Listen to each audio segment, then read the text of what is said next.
Et salut les animateurs en herbe.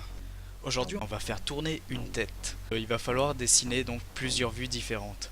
Et oui, ça va pas se faire automatiquement. Il n'y aura pas d'outil dans OpenToons qui vous permettra de faire le tour d'un personnage sans dessiner toutes les faces. Donc moi dans ce tutoriel je vais vous présenter deux façons. Une façon simplifiée et une façon un petit peu plus poussée.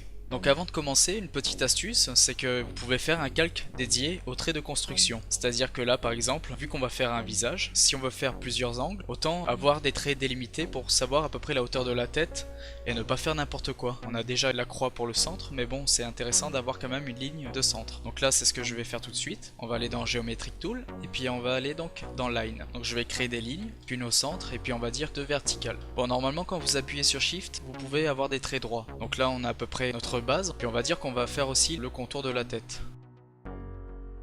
Voilà, on va rester sur cette base. Donc là, vous pouvez toujours laisser cliquer dans la partie orange qui y a dessus, donc à côté du fichier qui est là. Vous laissez cliquer sur l'orange, et puis il y a de l'opacité qui apparaît. On va par exemple le mettre à 30. Et maintenant, je vais sur un autre calque pour faire mon visage.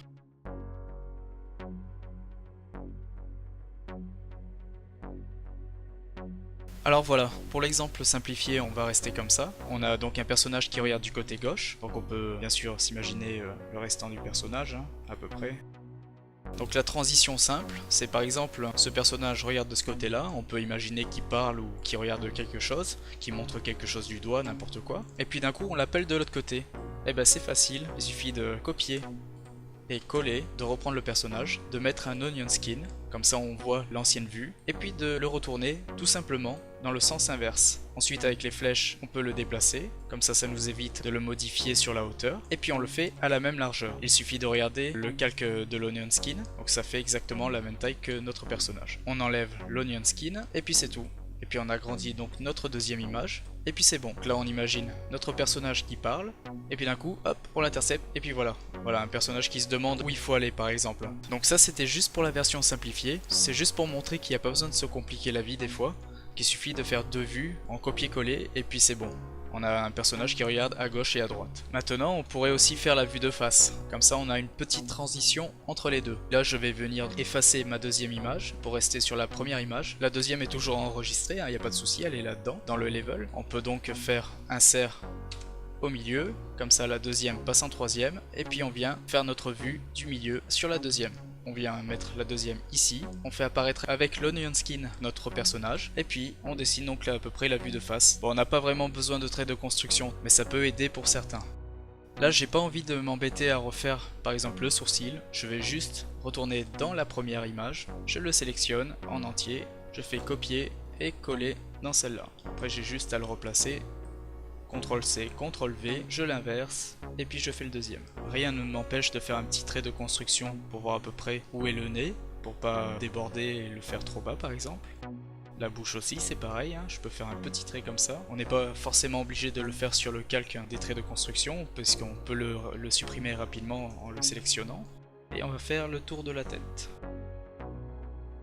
Voilà, l'onion skin nous permet de nous repérer à peu près, pour faire les sourcils, les yeux, les oreilles. On enlève l'onion skin, on a notre personnage vu de face, on va juste supprimer les deux traits rapidos.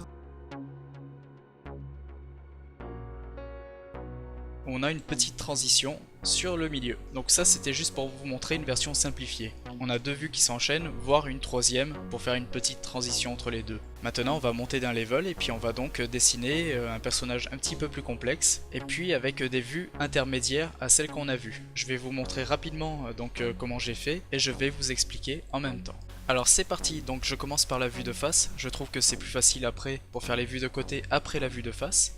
Donc je fais mon personnage, je fais un trait de construction, je fais beaucoup de copier-coller, une fois que j'ai fait un œil je le copie-colle, je le mets de l'autre côté, pareil pour les sourcils, pareil pour le haut des cheveux comme on a pu le voir. Les oreilles c'est la même chose, je prends l'oreille, je la copie-colle, et puis j'enchaîne. Donc une fois ça fait, je fais un petit trait de construction assez rapide, donc comme on peut le voir avec une tête en biais, je viens récupérer les yeux, les sourcils de mon personnage d'avant, et je viens les positionner un peu différemment, comme si le personnage donc avait le visage de travers. Donc il faut quand même avoir quelques connaissances en dessin et en anatomie pour pouvoir faire ça.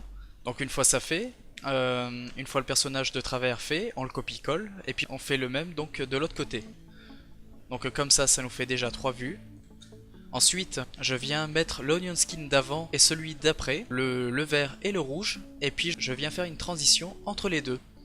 Donc à chaque fois je me repère, je vois le calque rouge, le calque vert, donc celui d'avant, celui d'après, et puis je viens dessiner ou copier-coller mes formes, mes yeux, mes sourcils entre les deux, pour pouvoir créer une transition assez fluide et puis pas désordonnée.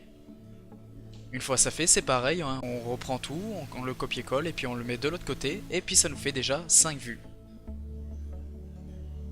Je fais énormément de copier-coller, c'est plus facile, ça nous évite de refaire la même chose de l'autre côté, donc ça garde une certaine symétrie, et puis c'est surtout plus facile. Ensuite donc je suis parti dans la coloration, mais on va rester que sur 5 vues. Et puis voilà, donc une fois ça terminé, une fois ça fait, on a notre personnage qui tourne la tête, c'est assez fluide, donc le principal est acquis. Donc on peut voir que chaque image, je les ai laissées pendant 3 frames, sinon ça irait beaucoup trop vite, et surtout il faudrait dessiner énormément d'images pour avoir une transition très fluide et une vidéo non saccadée. Donc si vous avez du mal, si jamais vous ne savez pas du tout dessiner, et que vous êtes un petit peu en galère pour faire un visage aux 3/4, je vous conseille de faire de la rotoscopie. C'est donc une technique qui consiste à avoir une image en arrière-plan et vous faites les contours. Donc vous allez pouvoir le faire par exemple par rapport à une autre animation, mais bon le mieux c'est pas de copier. On n'est pas des copieurs, hein, laissons ça aux autres. Donc voilà, c'est tout pour ce tutoriel. Je vous laisse sur ça et puis on se dit à la prochaine.